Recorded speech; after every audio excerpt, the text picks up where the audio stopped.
welcome to the fun segment aduda with Jenny Kura. Jenny na third gender oriented na khala se bako. Adu regadi karam gender oina pokning. Aina third gender oriented na khal tasu aina pami base nupi ki lifestyle sini atuna ai nupi oina tum pamsa ya ta nupi oina pok pache. Jenny gi mai kai digi ko. Ai di Manipur government na third gender de makta kari tohani.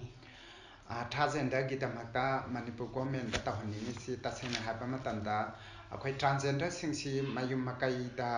freedom oina laiba ngamda ba kongkai ma yauri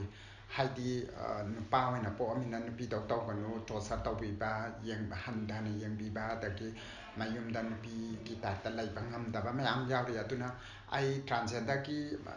home ama phajana sabiraga moi mayam sigi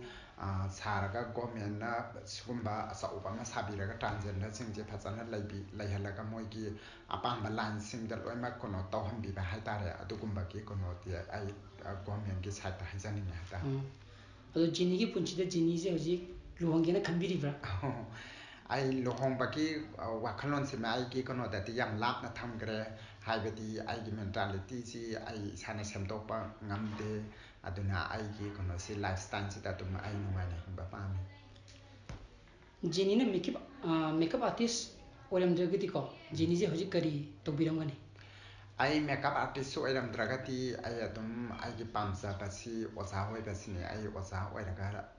lairam ba yai ka Jenny gi punchida ko haidi Jenny na khwaidagi value oiba myoi amaka haibiyu aduga kari maramgina aina khwaidagi maru oina lauri ba myoi haitare pithribi sida haitare ko aduiti Mother Teresa je ai gi khwaidagi maru oiba mine na lawi Jenny na khwaidagi pamjaba nupigi gun amata haibiram aina khwaidagi pamjaba nupigi gun hairagati mama ama oibaki sapjaba gun asina khwaidagi important ni with singlemba ingtappa adagi yamna mong hadaba sigi lisa sasa sina khwaidagi magul laiba nupigi gun hajani aroibada Jenny gi punchigi pandam se kari aigi pandam aigi